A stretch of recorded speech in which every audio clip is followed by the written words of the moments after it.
Here it comes, a loving sensation. Let's join hands and be one as a nation. We'll forget all the hatred and the greed. Now's the time for us to be free. We'll stand tall, together we will survive. Holding on for a tranquil peace of mind. Know your heart and where you are going. In a perfect world, love will be showing.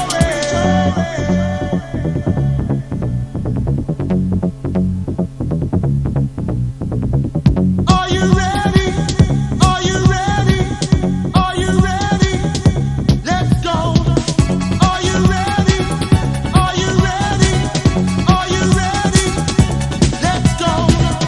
Are you ready? Are you ready? Are you ready? Let's go.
Are you ready?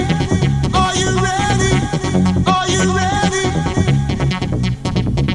Are you ready? Are you ready? Are you ready? Let's go.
Shalom Mifka, and welcome to Hebrew Bible Secrets with your host, Rabbi Beaton. We are reading today from the book of Acts, starting at chapter 12. Acts, chapter 12, verse 1. 1. Now about the time Herodes, the king, stretched forth his hands to vex certain of the congregations. 2. And he killed Yaakov, the brother of Yehochanan, John, with the sword. 3. And because he saw it pleased the Yahudim, he proceeded further to take Kiva also. These were the days of Karg, Matzaf, celebration of unleavened bread. 4. And when he had apprehended him, he put him in prison, and handed him to 4 squads of soldiers to keep him, intending after Easter to bring him forth to the people. 5. Kepha therefore was kept in prison, but petition was made without ceasing of the Israeli congregation to Elohim for him. 6.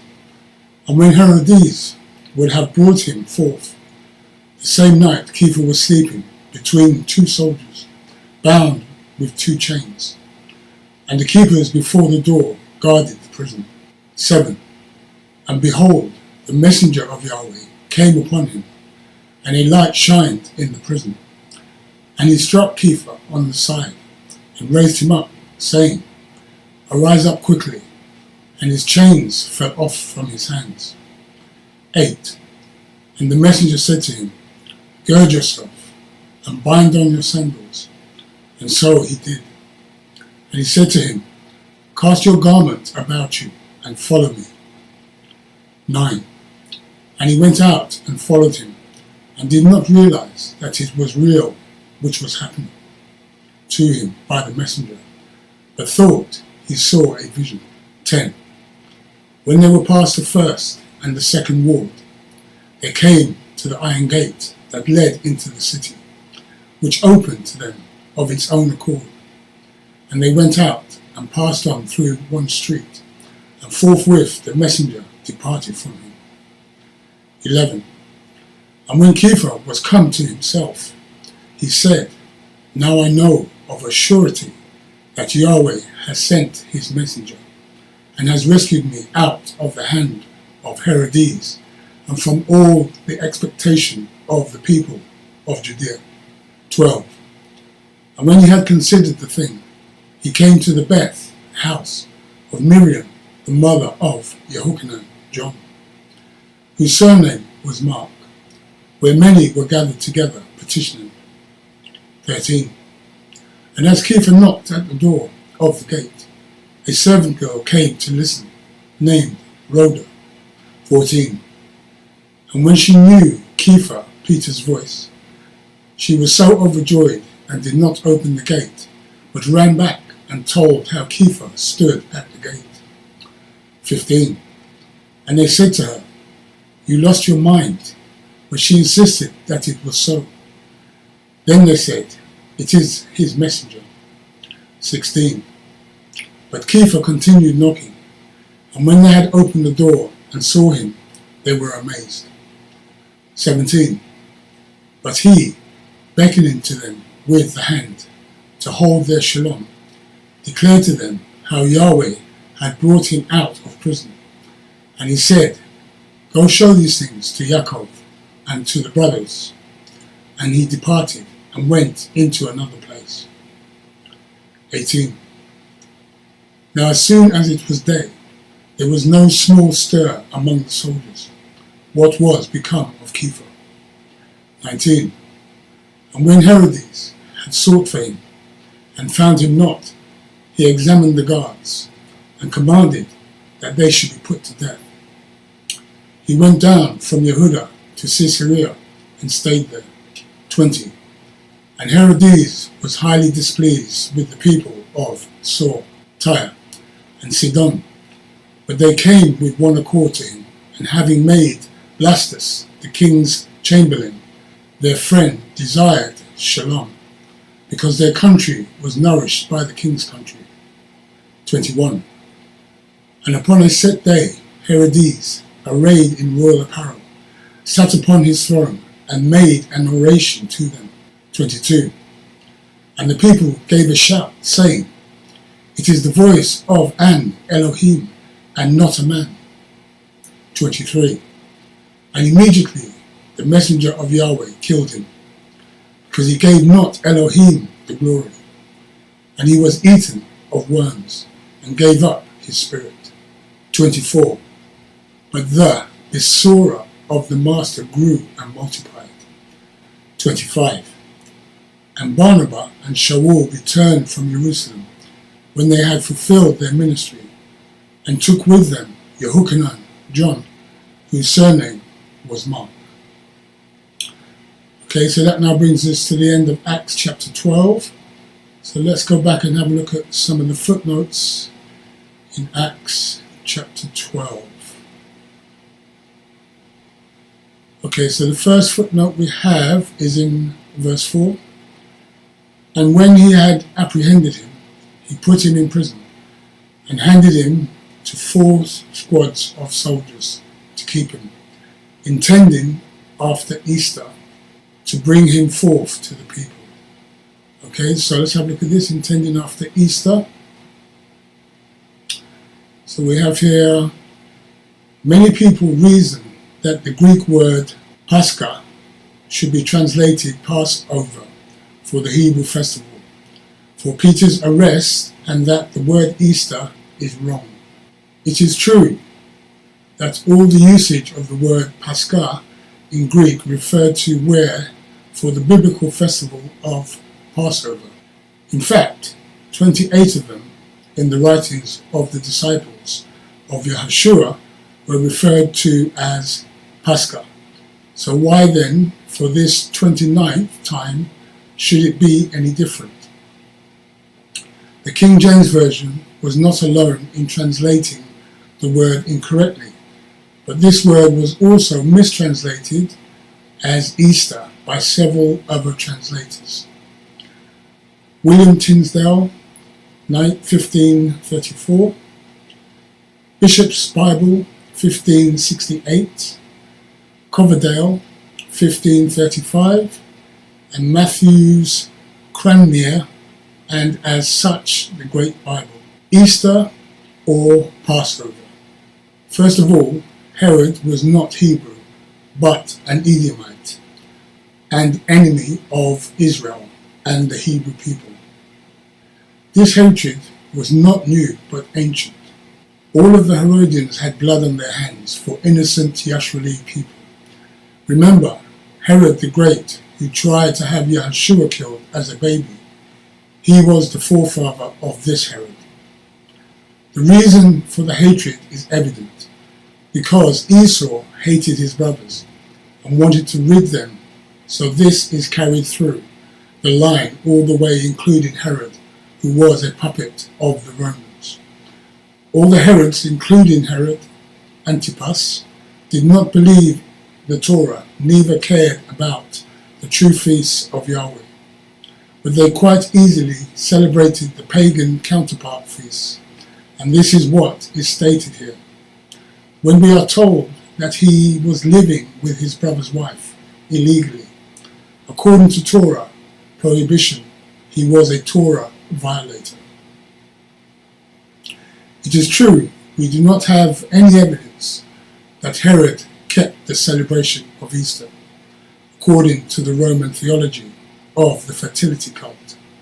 However, the Bible is clear that the returning Yahudim from Babylon had stopped committing this type of idolatry, at least in Israel. So the reference for Easter could never be for the Hebrew people, but for the Romans only. And this festival was mingled in the church and is celebrated to this day by Christians, which is proof how it was introduced by the Roman Catholic Church to all the flavors of Christendom. Worship for Astarte was endemic, even in Israel. In the past, Yahweh condemned it. If he condemned it, then why would he approve of this abomination now in the Western churches?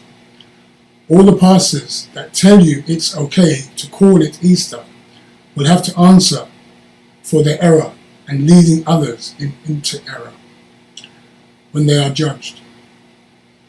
The house of Israel, 10 tribes, paid for this sin by being cast out of Israel, or being cast out of the land of Israel for 2,700 years, and is still waiting for their return back to the land, which will occur in our time and future.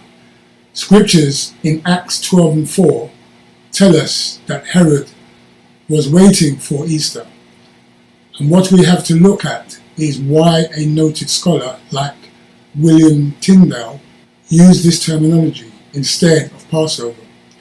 William Tyndale gave us the word for Passover in the English language for the Hebrew word Pesach. Well, if Herod, an Easter celebrating man, was waiting for Passover to come, then it either had to be next year's Passover, or the logical and sensible conclusion is that he was waiting for the Roman festival called Easter, which occurred after Passover.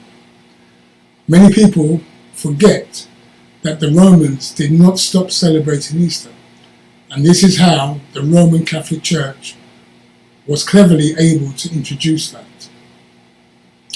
One argument is that we do not have any evidence for Herod celebrating Easter, but that does not mean he was not keeping Easter, as I have shown above that he clearly was a Torah breaker. The evidence is implied in the text. Question for the skeptics.